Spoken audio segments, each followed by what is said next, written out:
सबको कैसे हो आप लोग। आशा करती हूँ आप सब ठीक होंगे। तो आज हम कार्तिक मास का 22वां अध्याय का पाठ करेंगे। वीडियो अच्छी लगे तो चैनल को लाइक शेयर और सब्सक्राइब करें।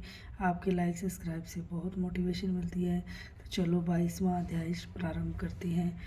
राजा पृथु ने कहा, हे नारद जी, आप कृपा करके मुझको यह बतलाइए कि वृंदा को मोहित करके विष्णु जी ने क्या किया और फिर वह कहाँ गए। जब देवता स्तुति करके मौन हो गए तो भगवान शंकर ने प्रसन्न होकर देवताओं से कहा, हे ब्रह्मा आदि देवताओं, जलंधर तो मेरा ही अंश था। मैंने उसे तुम्हारे लिए नहीं मारा, यह मेरी संसारिक लीला थी। फिर भी आप लोग सत्य कहिए कि इससे आप सुखी हुए या नहीं।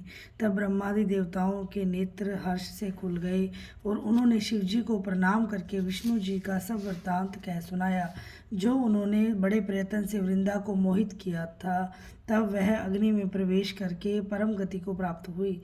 देवताओं ने यह भी कहा कि तभी से वृंदा की सुंदरता पर मोहित हुए विष्णु जी उनकी चिता की राख लपेटे हुए इधर उधर घूमते हैं। अतः आप उन्हें समझाइए, क्योंकि यह प्रकृति चराचर आपके अधीन है। देवताओं से यह सब सुनकर शंकर जी ने उन्हें अपनी दुस्तर माया समझाई और कहा, यह सारा जगत उसी के अधीन है, उसी से मोहित है। विष्णु जी भी काम के वश हो गए हैं, परंतु महादेवी उमा त्रिदेवी की जननी सबसे परे वह मूल प्रकृति परम मनोहर और वही गिरजा भी कहलाती है।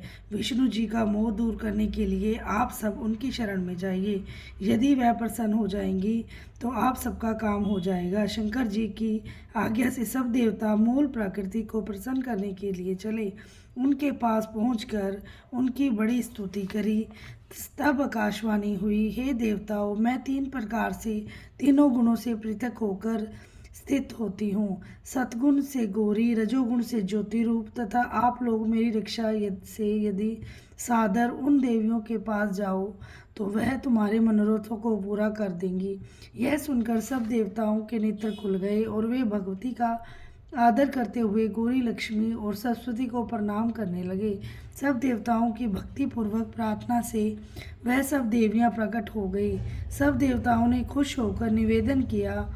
तब देवियों ने कुछ बीज देकर कहा, इन्हें ले जाकर दे दो, तुम्हारे सब काम सिद्ध हो जाएंगे। ब्रह्मादि देवता उन बीजों को लेकर विष्णु जी के पास गए। वृंदा की चिता भूमि में डाल दिया, जिससे धात्री, मालती एवं तुलसी प्रकट हुई। विष्णु जी ने ज्यों ही उन स्त्री रूप वाली वनस्पतियों को देखा तो वह उठ बैठे। कामासक्त चित्त से मोहित हो उनसे याचना करने लगे। धात्री व तुलसी से उनसे प्रीति की तो विष्णु सारा दुख बोलकर देवताओं से नमस्कृत हो अपने लोक को चले गए। वह पूर्वत सुखी हो शंकर जी का स्मरण करने लगे।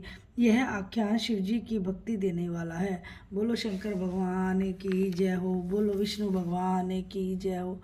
और मुझसे कोई गलती हो गई हो तो मुझे क्षमा करना। ये थी 22वें अध्याय की कथा।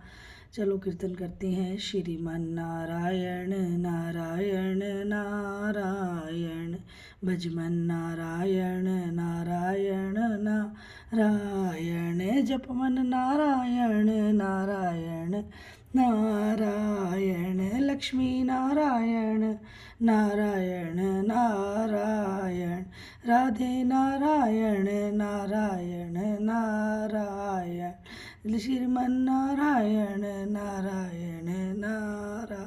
बोलो श्री जय श्री श्याम। राधे राधे।